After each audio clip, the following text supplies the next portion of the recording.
बिस्मिल्लाहिर्रहमानिर्रहीम। अस्सलाम वालेकुम व्यूअर्स। आज के वीडियो लेक्चर में हम वर्क डन, आज हम फोर्थ चैप्टर स्टार्ट कर रहे हैं जिसका नाम है वर्क एंड एनर्जी। तो उसी सिलसिले का जो पहला टॉपिक है उसका नाम है वर्क। इसकी दो डेफिनेशंस हैं। एक्चुअली हमने कैलकुलेट करना है work done by a constant force.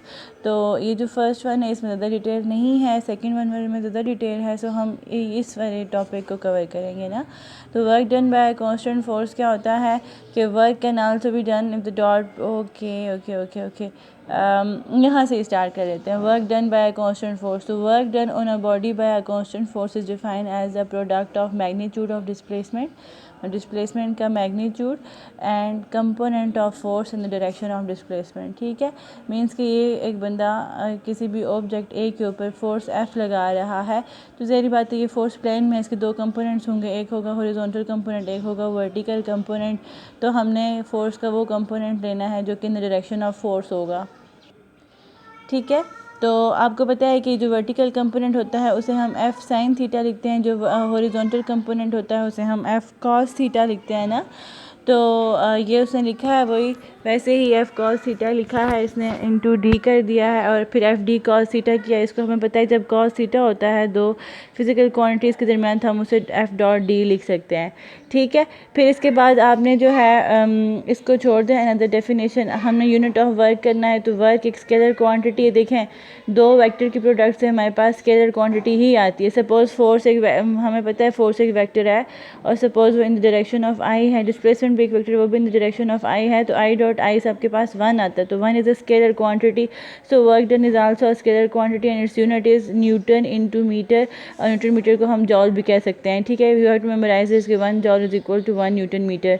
And dimension of work जो है वो ये है M L square T minus 2। This is your assignment, you have to do this by yourself as we did dimension in class quite frequently. Okay, then there are some special cases. If theta is less than 90 तो work done is positive, means cos 90 जो होता है, ज़ाहिर बात है यहाँ पे angle cos theta है ना, तो cos 90, तो 90 से छोटे जितने भी एंगल्स होते हैं लाइक 45, 30, 60, 80, इन सब एंगल्स पे cos थीटा की वैल्यू पॉजिटिव आती है। सो उस केस में वर्क डन पॉजिटिव होता है। लेकिन अगर थीटा की वैल्यू इन बिटवीन 90 एंड 180 है तो वर्क डन नेगेटिव होता है। ठीक है, और अगर थीटा 90 है तो cos 90 हमारे पास ज़ीरो होता है, वर्क डन ज़ीरो हो जाएगा। मीन्स के ये तो बहुत ऑब्वियस सी बात है ना कि डिस्प्लेसमेंट इस डायरेक्शन में है और फोर्स आप ऊपर की तरफ लगा रहे हैं, थीटा दोनों के दरमियान में 90 है, तो cos 90 हमारे पास ज़ीरो होता है, जिसकी वजह से वर्क डन भी ज़ीरो हो जाता है। और अगर थीटा ज़ीरो है, थीटा ज़ीरो मतलब कि जिस डायरेक्शन में डिस्प्लेसमेंट है उसी डायरेक्शन में ही फोर्स है, तो थीटा क्या हो जाता है, ज़ीरो हो जाता है। तो उस केस में मैक्सिमम वर्क डन होता है। ग्राफिकल रिप्रेजेंटेशन ऑफ वर्क जो है कैसे कैलकुलेट करते हैं। Area under the curve give us the force displacement curve. ठीक है, graphically the area under the force displacement curve represent the work done by the force. This is actually force, this is displacement, area under this one curve is a work done by force. और देखें ये force है ना, इस axis में force है तो force एक स्ट्रेट लाइन मतलब कि डिस्प्लेसमेंट, सपोज यहाँ पे फोर्स 5 न्यूटन है, डिस्प्लेसमेंट 1 था तो फोर्स 5 न्यूटन, डिस्प्लेसमेंट 2 है तो फोर्स 5 न्यूटन, डिस्प्लेसमेंट 3 है तो फोर्स 5 न्यूटन। मीन्स कि डिस्प्लेसमेंट तो चेंज हो रहा है लेकिन फोर्स कांस्टेंट है। तो हमने बेसिकली कांस्टेंट फोर्स का ही वर्क डन कैलकुलेट करना है। ठीक है, तो कैसे कैलकुलेट करते हैं एरिया अंडर द कर्व, कैसे कैलकुलेट करते हैं। This is a rectangle. सो रेक्टेंगल का एरिया क्या होता है, length into width. So this is O P हमारे पास क्या है फोर्स, ओ आर हमारे पास क्या है displacement. So F dot D gives us W.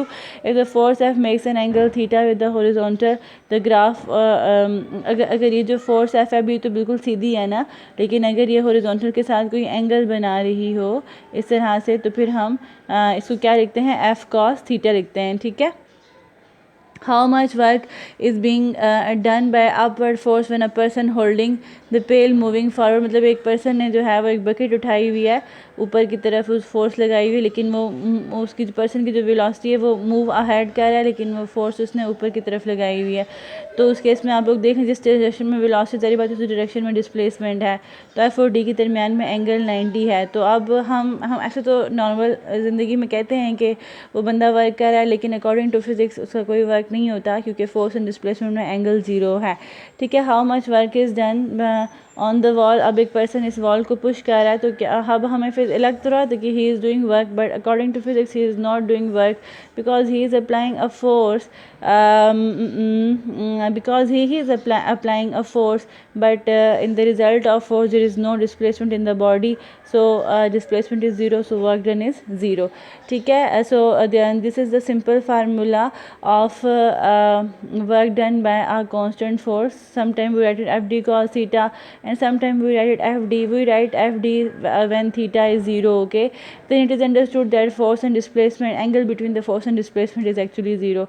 So this is a very simple calculation of work done by a constant force, but keep this in your mind that force is not always constant. It is a very in lot of cases force is variable. So we will calculate the work done by the variable force in the next lecture.